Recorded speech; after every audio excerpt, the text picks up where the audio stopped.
When Zuri Peters woke up in the penthouse suite of Chicago's most expensive hotel, wrapped in Egyptian cotton sheets that cost more than her monthly rent, she knew her life had changed forever. But it wasn't the silk sheets or the breathtaking view of Lake Michigan that made her heart race. It was the small hand tucked in hers, her 5-year-old son Kai's gentle breathing as he slept beside her, finally peaceful after months of pain. And it was the medical report on the nightstand that confirmed what she'd done to save his life. She'd made a deal with the devil himself. The Korean Mafia boss sleeping in the room next door had no idea that the fat woman he drunkenly stumbled into bed with 6 years ago had just walked back into his world, this time, with his dying son in her arms and secrets that could destroy his entire empire. Welcome back, fam. Today's story is about to have you glued to your screens as the plot thickens. Don't forget to like this video and subscribe to our channel. Hit that notification bell so you never miss our dramatic love stories. And stick around because this tale of forbidden love, family secrets, and redemption is just getting started. Now, let's dive in. Zuri's head pounded like a drum as consciousness slowly crept in. Her mouth tasted like regret and expensive champagne, a combination she'd never experienced before last night. She'd never been a drinker, never been the type to attend exclusive parties, and certainly never been the woman who woke up in a stranger's bed. But here she was. The first thing she noticed was how soft everything felt. The mattress beneath her wasn't the lumpy futon from her studio apartment in Pilsen. These were the kind of sheets that whispered wealth, the kind of comfort that her curvy, 300-pound body had never experienced. For a brief, foolish moment, she let herself sink into it. Then the memories crashed in. The medical conference. The hotel bar. The impossibly beautiful Korean man who'd looked at her, really looked at her, like she was precious. The way he'd stumbled, clearly intoxicated, murmuring in Korean. Her attempt to help him to his room. The door closing. His hands gentle on her face. Beautiful, he'd whispered in accented English. So beautiful. Zuri's eyes shot open. She sat up so fast the room spun.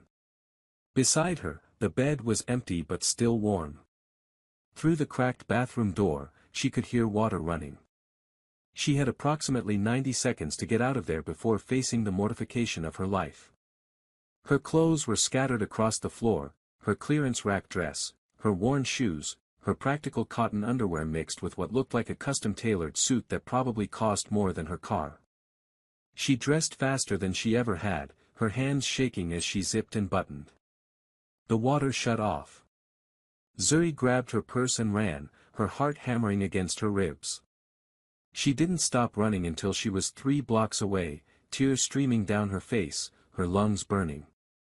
She'd spent her whole life being invisible to men like that. Beautiful, wealthy, powerful men who looked through her like she was furniture. Last night, for one impossible moment, someone had seen her differently. But it was just the alcohol. Just a mistake. It had to be. 5 years later. Mommy, my head hurts again.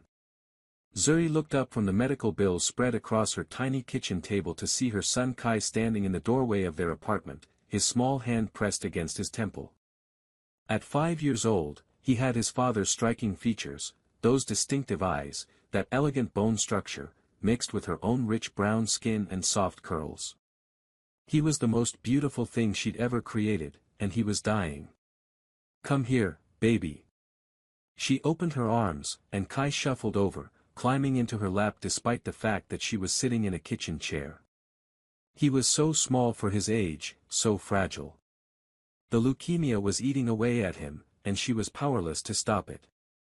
Dr. Kim called again, her best friend Tanisha said from the doorway, her expression grave. Tanisha was the one who'd convinced Zuri to go to that medical conference 5 years ago, back when Zuri was still in nursing school, still believed she could save lives instead of watching helplessly as her own son slipped away. He says Kai needs a bone marrow transplant soon. Like, really soon, Zoo. I know. Zuri's voice cracked. I know, but the waiting list is too long. He needs a genetic match.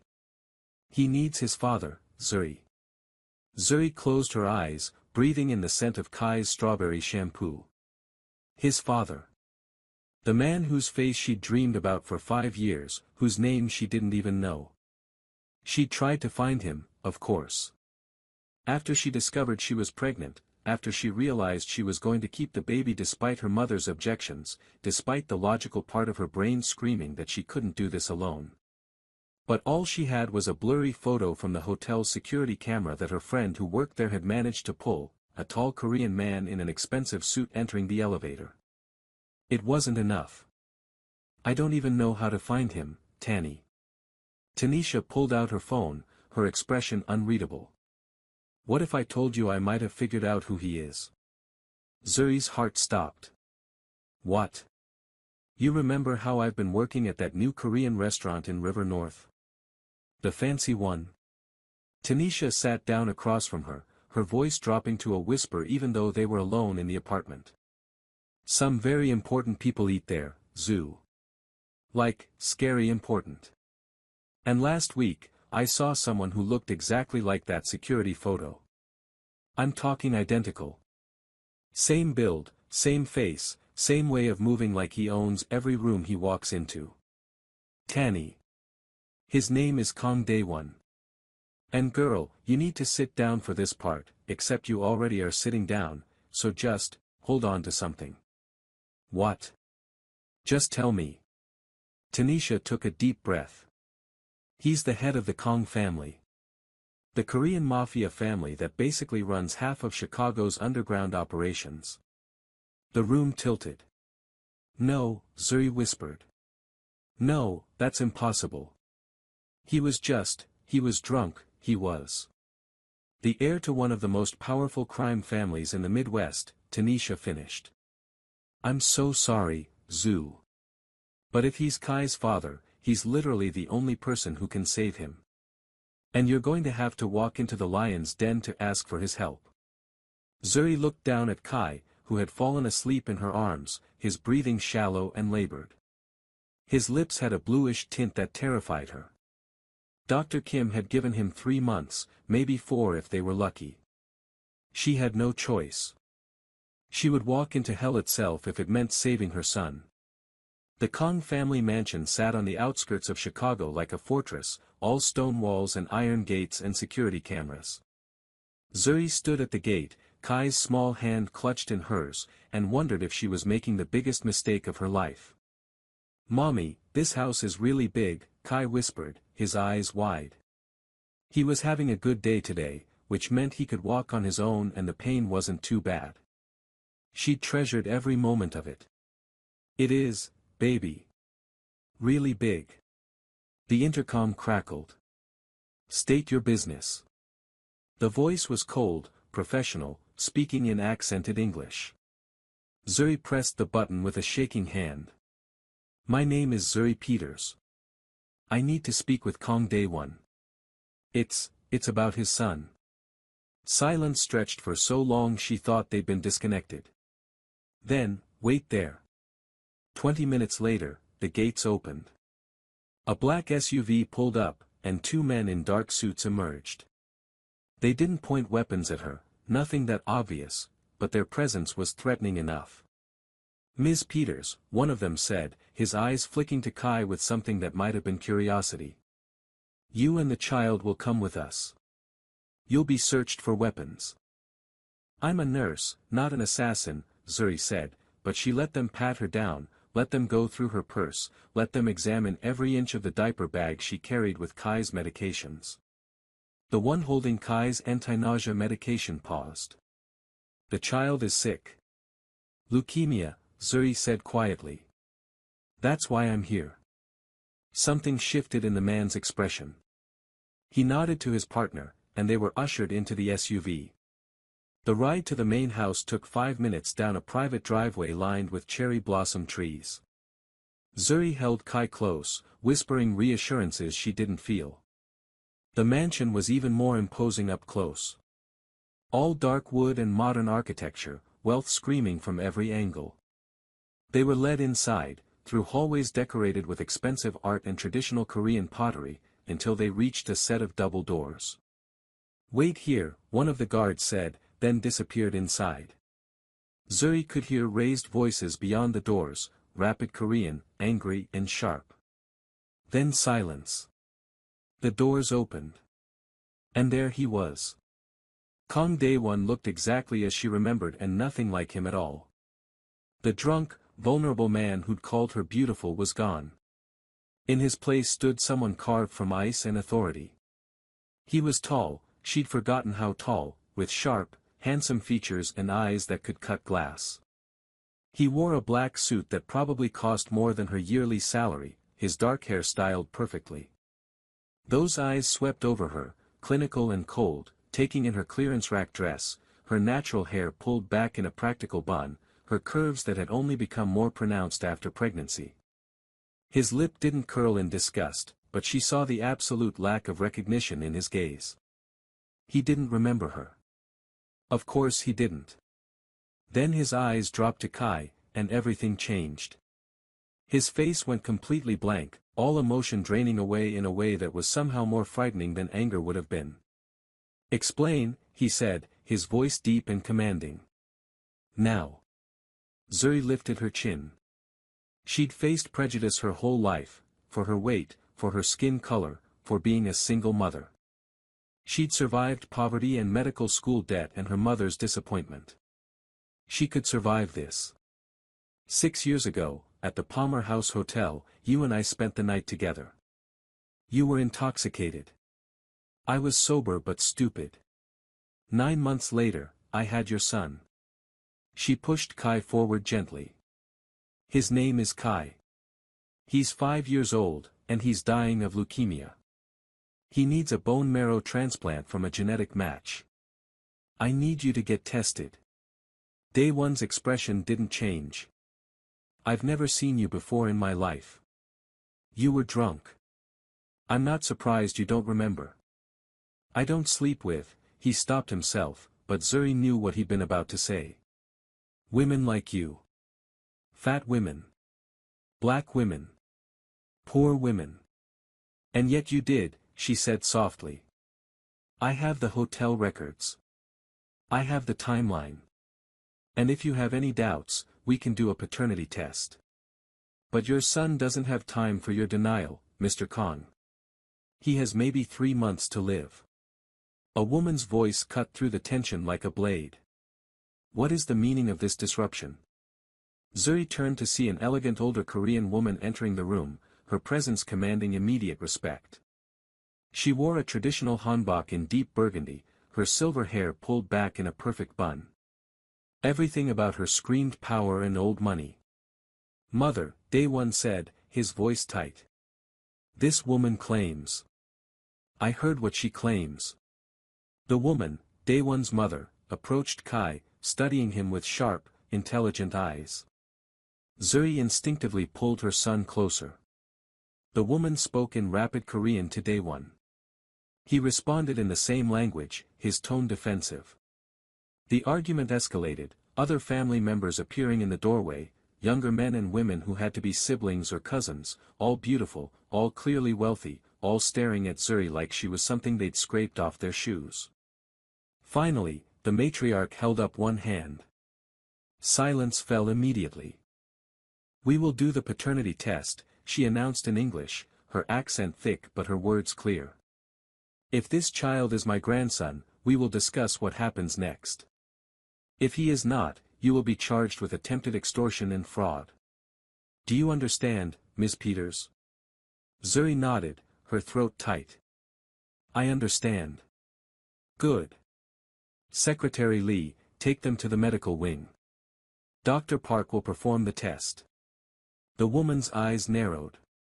And someone find out everything about this woman. Everything. Okay, can we just take a moment to talk about the tension in this story?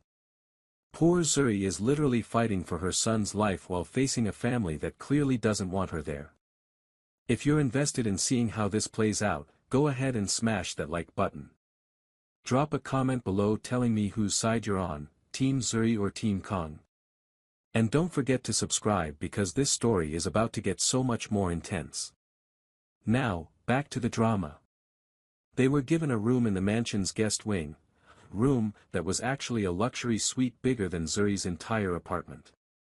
Kai was thrilled by the giant bed and the TV that rose from a cabinet at the push of a button, but Zuri couldn't relax. They were prisoners here, politely guarded but prisoners nonetheless. A doctor had come to draw blood from both Kai and Daewon for the paternity test. Kai had been brave, barely crying, which broke Zuri's heart.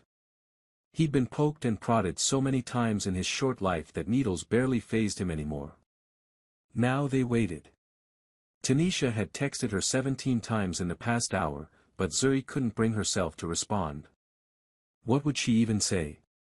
Hey, I'm being held in a mafia mansion while they decide if my son is related to them. A knock on the door made her jump. A young woman entered, one of the ones who'd been staring at her earlier. She was stunning, with long black hair and delicate features, wearing designer clothes that probably cost more than Zuri's car. Ms. Peters, the woman said, her English perfect and her tone ice-cold. I'm Kong Minesio, Daewon's younger sister. The test results are ready. You're to come to the family meeting room. The child can stay here with the nanny. Absolutely not, Zuri said immediately. Kai stays with me. Minesio's perfectly shaped eyebrows rose. The family matters being discussed are not appropriate for a child. Then they're not appropriate for me either, because where I go, he goes. They stared at each other for a long moment. Finally, Minesio's lips quirked in what might have been the ghost of respect. Very well. Follow me. The meeting room was straight out of a crime movie, a long table, serious-faced people in expensive clothes, the sense that decisions made here changed lives and ended them. Daewon sat at the head of the table, his mother to his right. A man in glasses stood nearby with a manila folder. Ms. Peters, the matriarch said. Please, sit. Zuri sat, pulling Kai onto her lap. He was getting tired, she could tell by the way he leaned against her, his energy fading. They needed to get back to his medication schedule soon. Dr. Park, the matriarch said. The results. The man with glasses opened the folder. The paternity test confirms with 99.98% certainty that Kong Daewon is the biological father of the child known as Kai Peters. The room exploded. Multiple people started talking at once in Korean, their voices rising in what sounded like argument. Daewon sat perfectly still, his face an unreadable mask as he stared at Kai. His mother silenced the room with a single sharp word. This changes things, she said, switching to English. She looked at Zuri with new eyes, not warm, but calculating. The child is a Kong. He carries my son's blood, my family's legacy. That makes him valuable. He's not a bargaining chip, Zuri said firmly. He's a little boy who needs medical treatment. That's the only reason I'm here. Of course. The matriarch's smile didn't reach her eyes. And we will provide that treatment. The best doctors, the best facility, whatever he needs. We take care of our blood. Relief flooded through Zuri so powerfully she almost sobbed. Thank you. Thank you so much. However, the woman continued, there are conditions. Zuri's relief turned to ice. What conditions? The child will be raised as a Kong. He will live here, in this house, where he can be properly educated and protected. He will learn our ways, our language, our business. You mean your criminal business, Zuri said. No. Absolutely not. Mother, Daewon spoke for the first time, his voice low and dangerous. We should discuss this privately. There's nothing to discuss, his mother said sharply. The boy is the eldest male heir of your generation. Do you understand what that means? Despite your condition, you've produced a son. The family's future is secured. Zuri's mind raced, trying to understand. Condition? What condition? Minesio spoke up from across the table. Our brother has severe intimacy issues. Trauma from an incident years ago. The doctors said he might never be able to have children naturally. We'd all accepted that the main family line would end with him. She looked at Kai with new interest. But apparently, 6 years ago, something changed that. Zuri remembered the vulnerable man from that night, the way he'd seemed almost desperate for human connection, the gentleness in his touch that contradicted his drunken state. She looked at Day One now, saw the muscle ticking in his jaw, the rigid control in every line of his body. "I don't care about your family politics," Zuri said. "I care about my son. I'll agree to him getting treatment here, I'll agree to him learning about his heritage, but he stays with me. He's been through enough trauma without being separated from the only parent he's ever known." "Unacceptable," the matriarch said. "A Kong heir cannot be raised in some ghetto apartment by an unmarried woman with no status, no family name, no." "Enough." Day One's voice cut through the room like a whip. He stood, and everyone immediately quieted. "Mother, you forget yourself. Ms. Peters came here asking for medical help for my son, not to be insulted in my house." His mother's eyes flashed. "Day One. The child will receive the transplant.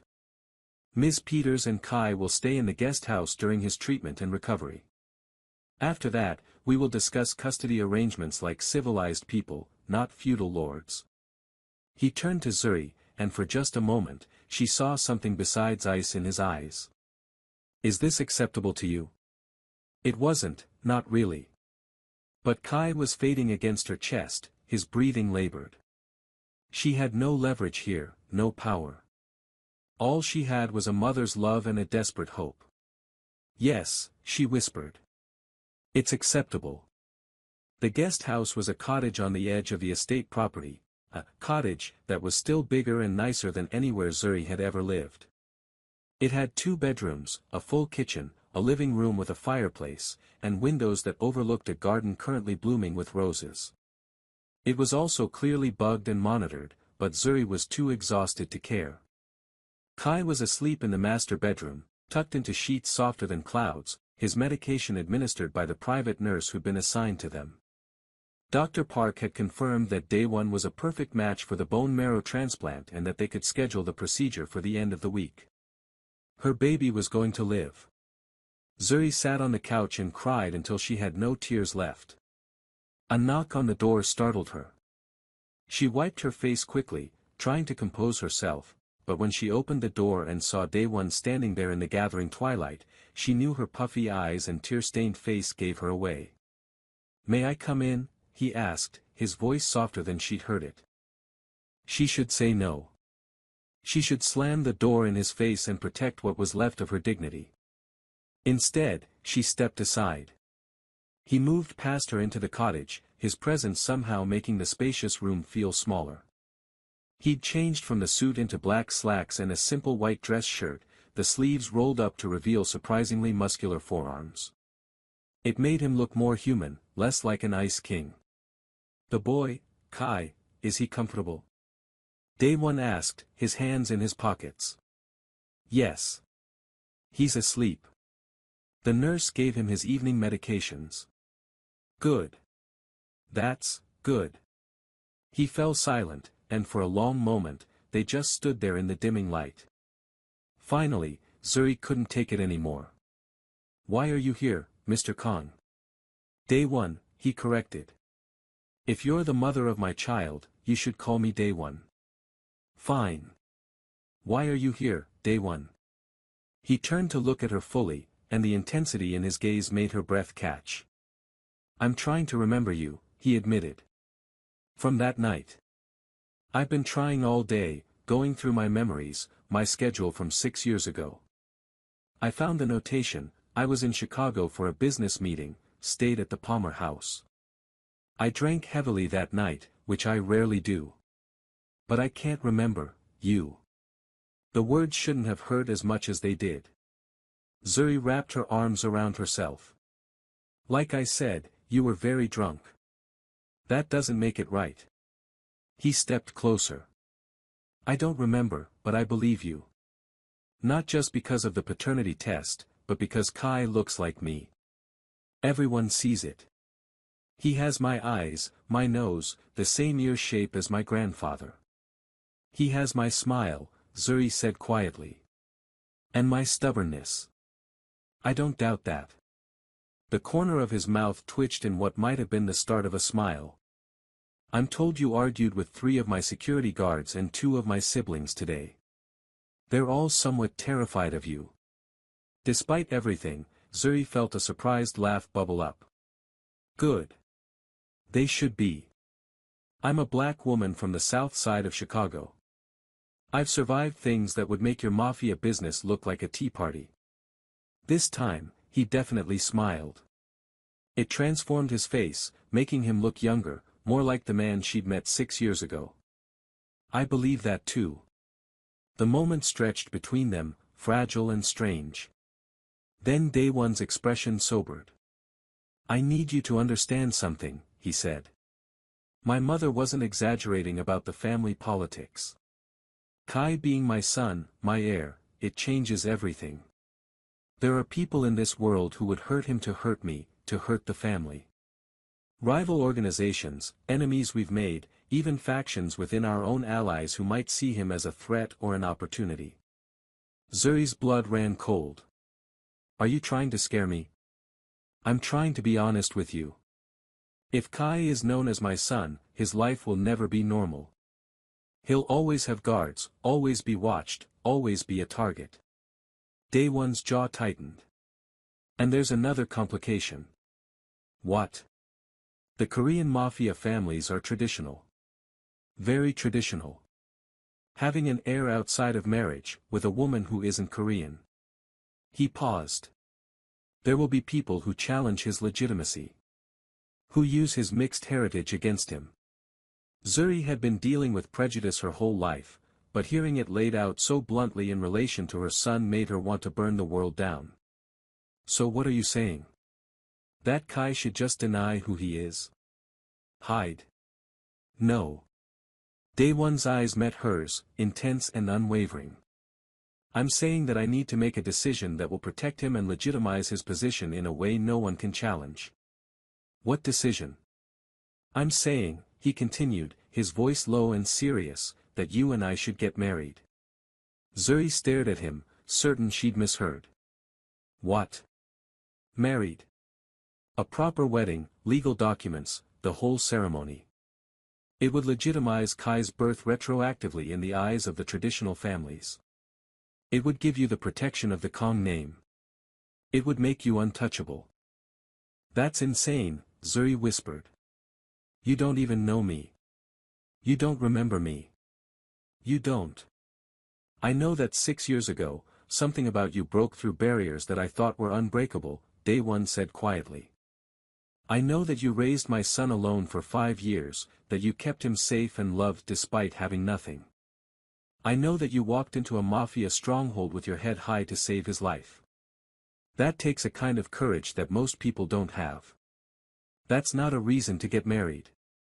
Maybe not. But protecting Kai is. He moved closer, close enough that she could smell his cologne, something expensive and cedar-scented. I'm not asking you to love me, Zuri. I'm not even asking you to like me. I'm asking you to let me give you and our son the protection and resources you need. In return, you give Kai legitimacy and give me a chance to know my son. Zuri's mind whirled. It was crazy. It was a business transaction dressed up in romantic language. It was everything she'd never wanted, a marriage without love, a relationship built on obligation. But it was also safety for Kai. It was power in a world where she had none. It was the chance for her son to grow up protected and provided for. I need to think about it, she said finally. Day One nodded. Take your time. You have until after the transplant to decide. No pressure. He moved toward the door, then paused. For what it's worth, I'm sorry. For not remembering you, for the situation my family has put you in, for all of it. You deserved better.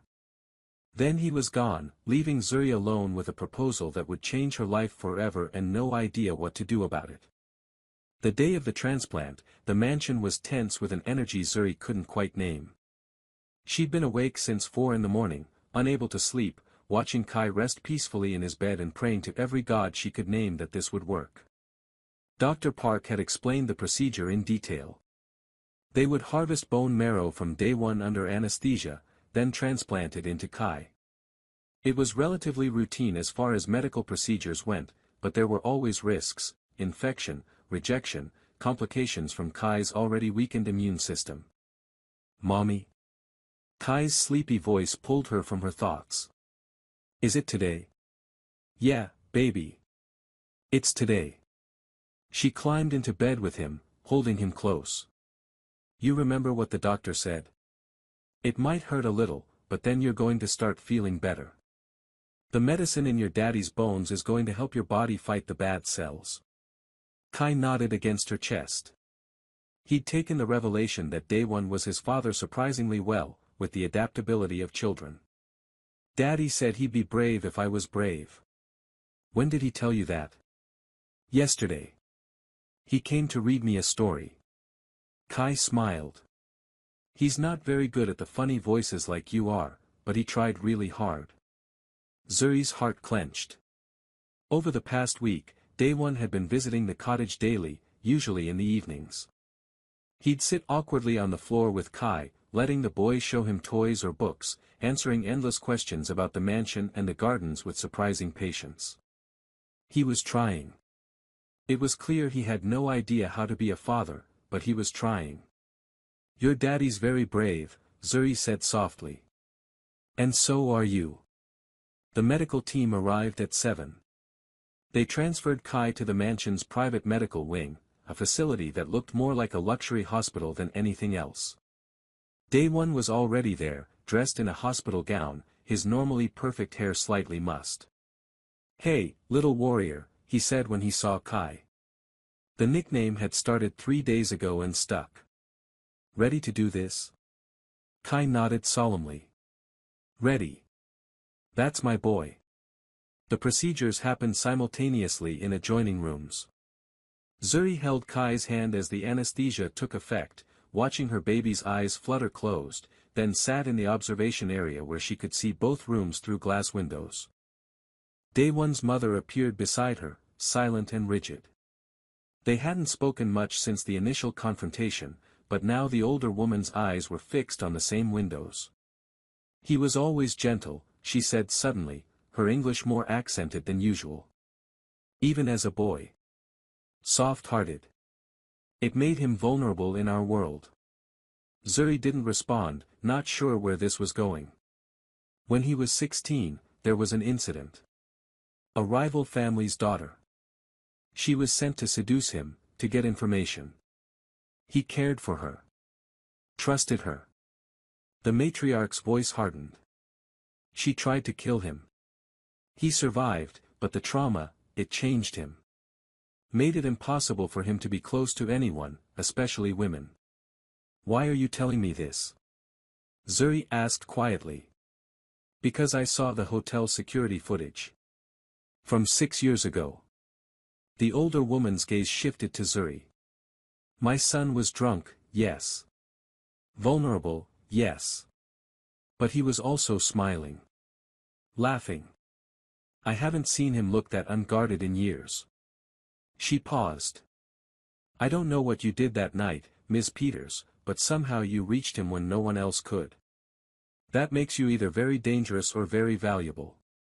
"I'm just a nurse who's trying to protect her son," Zuri said. "Perhaps. Or perhaps you're exactly what this family needs, someone who doesn't care about our power or our money or our traditions. Someone who sees my son as a man instead of a weapon." The matriarch's expression softened infinitesimally. "If you marry him, I will make your life very difficult. I won't pretend otherwise. I'll criticize your weight, your appearance, your manners, your everything. It's what I do."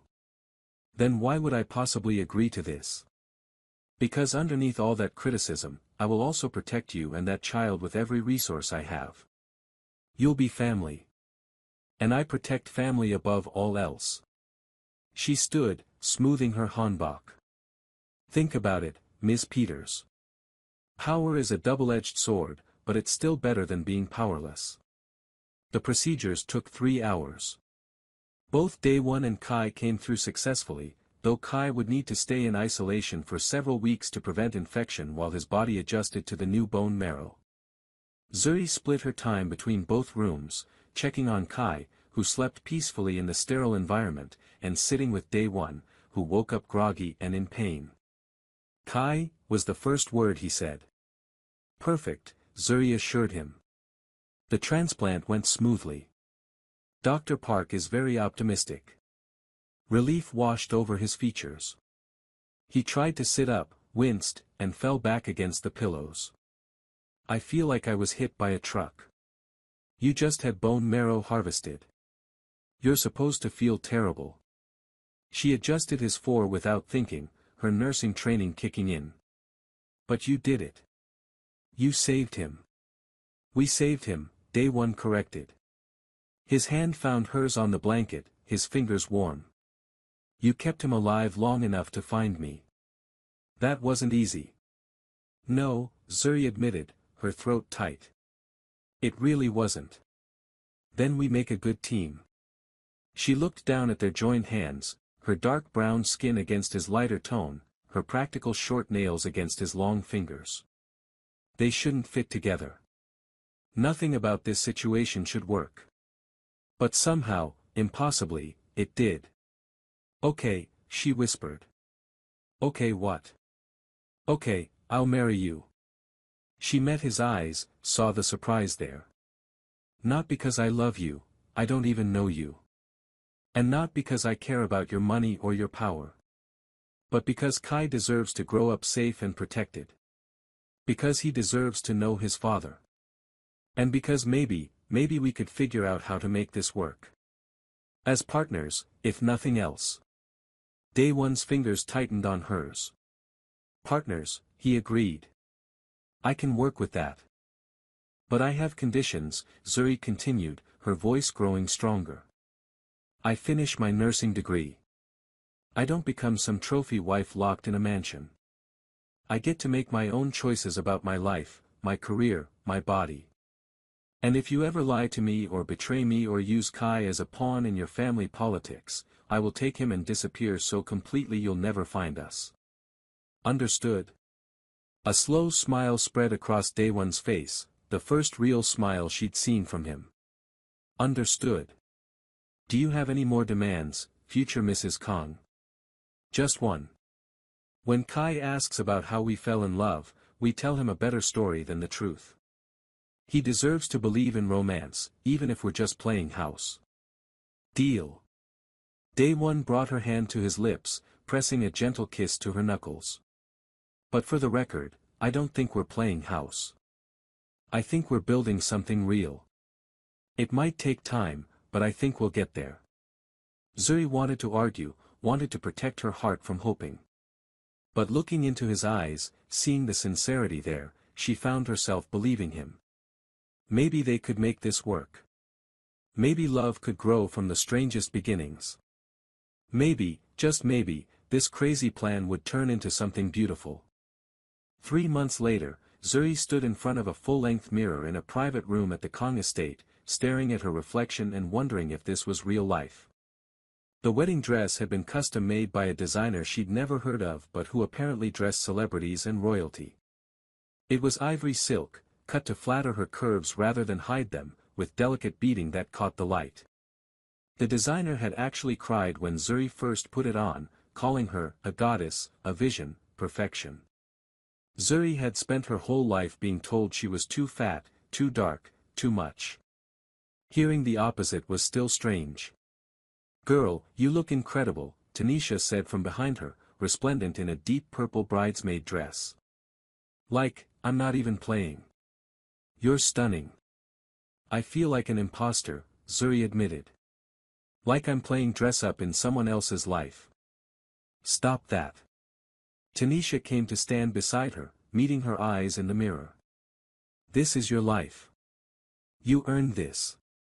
You survived hell to save your son, and now you're about to marry a man who actually seems to care about you both. Own it, Zhu. Did Daewon care?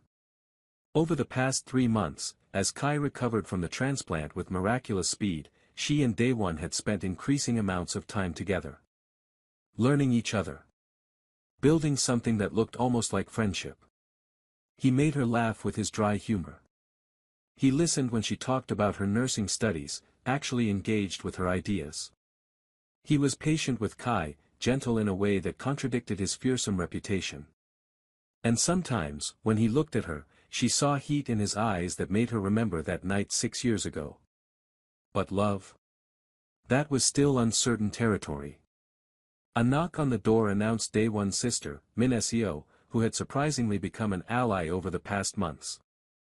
"It's time," she said, then paused, her expression softening.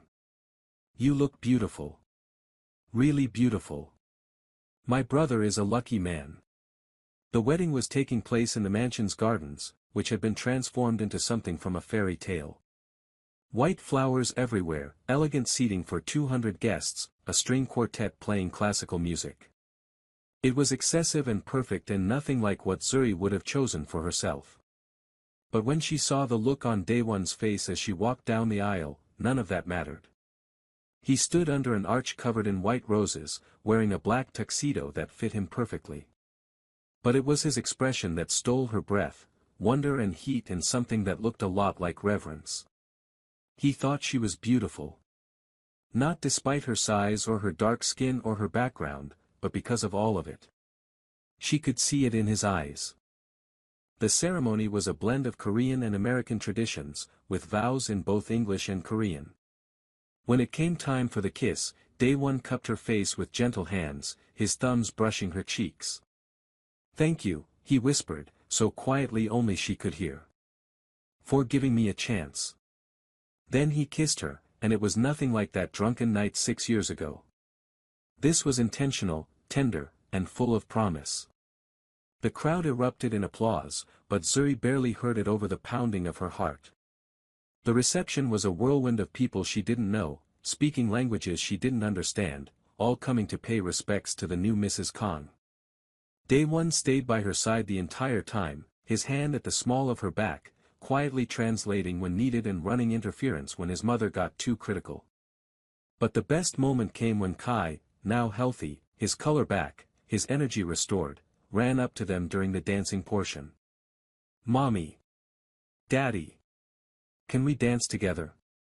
Like a real family?" Daewon scooped Kai up without hesitation, then extended his hand to Zuri. "May I have this dance, Mrs. Kong?" They danced together in the middle of the floor, Kai giggling between them, and Zuri felt something click into place in her chest. This was real. This was her family now. Later that night, after the guests had left and Kai was asleep in his room, Daewon found Zuri on the balcony of their new shared suite, looking out over the grounds. "Tired?" he asked, coming to stand beside her. "Exhausted. Happy. Terrified." She glanced at him. "All of it." "Me too." He was quiet for a moment. "I know this isn't a traditional love story. I know we're doing everything backwards and for complicated reasons. But I want you to know. I'm in this. Fully. I want to make this marriage real, not just a business arrangement." "Daewon. You don't have to say anything now. I just needed you to know." He took her hand, threading their fingers together. "I'm going to earn your love, Zuri. However long it takes. I'm going to prove that you didn't make a mistake by choosing me." Zuri looked up at him, at this beautiful, broken, complicated man who had somehow become her husband. "What if I told you that you're already halfway there?" His breath caught. "Yeah. Yeah." She smiled. "You saved our son's life. You protected us. You made me feel beautiful when I've spent my whole life being told I'm not. You're patient and kind and you're trying so hard to be a good father even though you have no idea what you're doing. How could I not be falling for you?" "Falling," he repeated, his voice rough. "Not fallen. Falling. It's a process," she said, but she was smiling. Give me time. I'll give you all the time in the world. He pulled her closer, his arms wrapping around her. Because I'm already there, Zuri. I think I started falling for you 6 years ago, even if I don't remember it. And being with you now, learning who you really are. I'm completely gone. He kissed her then, deep and slow and full of promise. And Zuri let herself believe in the impossible, that love could grow from the strangest circumstances, that happy endings could exist even in the darkest worlds. 1 year later. Zuri sat in the garden, her nursing textbook open in her lap, watching Kai chase butterflies through the flowers. He was almost 7 now, healthy and strong, with no sign of the leukemia that had nearly taken him from her. Every day she woke up grateful for that miracle. "Mrs. Kong, you have a visitor," one of the staff members announced. Zuri looked up to see her mother walking down the garden path, looking uncomfortable and out of place in her Sunday best. They hadn't spoken in over a year, not since her mother had told her she was making a mistake keeping Kai, that a child would ruin her life. "Mama," Zuri said, standing slowly. "Zuri." Her mother stopped a few feet away, her eyes taking in the mansion, the gardens, Zuri's expensive casual clothes. "You look well." "I am well. I saw the pictures. Of your wedding. Of your husband." Her mother's voice was strained. "I didn't know he was Korean. Or that he was important. Would it have mattered?" Zuri asked quietly. Her mother was silent for a long moment. "I was wrong," she finally said. "About Kai. About telling you to give him up. He's beautiful, Zuri. And from what I've heard, he's smart and kind and everything a grandson should be. I'd like to meet him. If you'll let me." Zuri felt tears prick her eyes. "He's right there. Playing in the flowers." "Kai," she called. Her son ran over, his face bright with curiosity. "This is your grandmother." "My mom. Would you like to say hello?" Kai, who had inherited both his parents' charm, smiled widely. "Hi, grandmother. Do you want to see the koi pond? Daddy says the orange one is mine." Just then, Daewon emerged from the house, his suit jacket gone, his sleeves rolled up from a day of work. When he saw Zuri's mother, his expression became carefully neutral, but he came to stand beside Zuri, his hand finding hers. "You must be Mrs. Peters," he said politely. "I'm Daewon. Your son-in-law." Zuri watched her mother take in the protective way Daewon stood beside her, the casual affection between them, the way Kai grabbed both their hands as he chattered about the koi pond. "I was wrong about a lot of things," her mother said, looking at Zuri with tears in her eyes. "But I'm hoping I'm not too late to make it right." Zuri squeezed Daewon's hand, drew strength from his presence, and smiled. "You're not too late, Mama. Come on. Let Kai show you his pond." As they walked together through the garden, her mother, her son, her husband, Zuri marveled at how her life had changed. A year ago, she'd been alone and desperate. Now she was surrounded by family, by love, by possibilities she'd never dreamed of. It hadn't been easy. The Kong family politics were still complicated, and there were still people who looked at her with prejudice. But she had Daewon by her side, fierce and protective and surprisingly romantic when they were alone. She had Kai, healthy and thriving. She had Min SEO and other allies she'd made within the family. And most importantly, she had herself, stronger, more confident, knowing her worth in a way she never had before. That night, after Kai was asleep and her mother had left with promises to visit again, Zuri stood in the bedroom she shared with Daewon, looking out the window at the moonlit garden. "What are you thinking about?" Daewon asked, wrapping his arms around her from behind. "How 6 years ago, I woke up in a hotel room thinking I'd made the biggest mistake of my life," she said, leaning back against him. "And now I realize it was the best thing that ever happened to me. Even with all the family drama. The mafia politics. My mother's constant criticism of your kimchi making skills. Zuri laughed. Even with all that. Because it brought me here. To you. To this family. To this life. Daewon turned her in his arms, his expression serious. I love you, Zuri. I know I tell you every day, but I need you to hear it again. You're the strongest, most beautiful, most incredible woman I've ever met. You saved me just as much as I saved you. I love you too, she whispered, and meant it with her whole heart. My mafia boss. My partner. My love. He kissed her then, slow and deep, a promise of the night to come. And Zuri smiled against his lips, thinking about that scared girl who'd run from a hotel room 6 years ago, certain she'd never see the mysterious man again. If only she could go back and tell herself, don't run. Don't be afraid. Because that night. That's the night your real life begins. And that's the end of Zuri and Daewon's incredible love story. From a one-night stand to a mafia marriage to true love, they really did get there happily ever after. If this story touched your heart, please hit that like button and subscribe for more emotional, dramatic romance stories. Drop a comment below telling me your favorite moment. Was it when Daewon proposed? When Kai was saved? Or that beautiful ending? I love hearing from you all. And if you want more stories like this, strong female leads, mafia romance, forbidden love, all the drama, make sure you turn on those notifications because we post new stories every week.